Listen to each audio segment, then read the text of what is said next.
hold back from supporting capable partners in opportunistic attacks against ISIL or conducting such missions directly, whether by strikes from the air or direct action on the ground.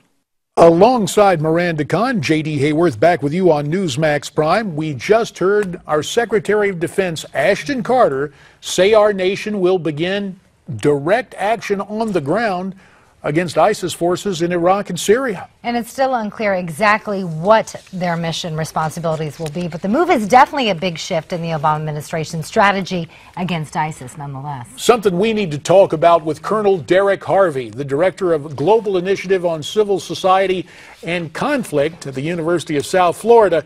Derek joins us from Newsmax, Washington. We note for the record that during his days in the U.S. Army, he was an intelligence officer. And Derek, perhaps you can offer some intelligence or some perspective about now this assertion that we will have direct action on the ground. Is this something that was inevitable?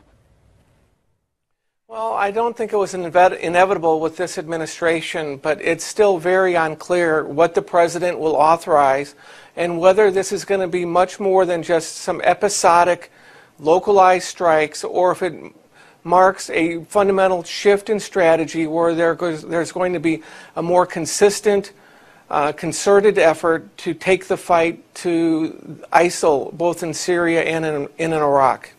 And Colonel, I want to get your opinion. As you just mentioned, President Obama is considering moving U.S. troops closer to the front lines in Syria and Iraq. Do you think this will make a difference at all in fighting against ISIS? Not really, not at this point in time. They're really talking about providing some advisors, moving them down to the brigade level in all likelihood for select units only of the Iraqi military. We've had advisors at the division level and at headquarters. I think the interesting thing here might be if we actually see an increase in some more direct action raids both in Iraq and in Syria to take the fight deeper at strategic targets of ISIL in both of those countries. And of course, as you make mention of it, we're taking a look at a scene from over the weekend where our special forces worked with the Kurds to free prisoners of ISIS, and sadly there was one American death that the Pentagon tries to claim was not a combat death of all things, as they continue to play word games with us. The concern I have, Colonel, is this. We talked about air traffic over Syria, the Russians and Allied planes there. Now with a ground element of our troops with Russia and Iran snooping around there, does that set up a possibility for a miscommunication or an unintended confrontation between and or among those two nations? Clearly it does. It will depend upon where U.S. advisors and ground force capabilities, primarily special operations, will be conducting their activities.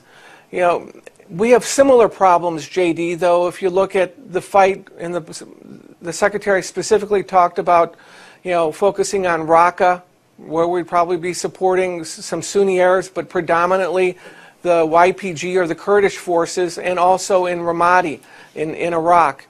But in the north of Syria, there around Raqqa, where we're supporting them with air power, the Turkish Air Force is also attacking the same elements that we're supporting.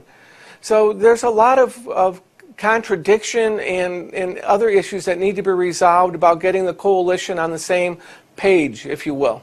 Colonel, there's also another issue happening globally, another showdown, this one happening between the U.S. and China. The Chinese are warning now a U.S. warship to steer clear after it tracked them in the South China Sea. China says the action threatens its security interest. I want to get your opinion. Do you think China is or could develop into a serious situation with the U.S.? It very well could. Miscalculation is always a potential problem, particularly when you have, you know, an assertive, rising power with, you know, a military there that wants to prove its mettle, and that's the Chinese military. And they are very focused on what they believe is their territory. And, you know, historically they make the case, we dispute that. They've created those islands. They're trying to enlarge what they call theirs in that part of the world.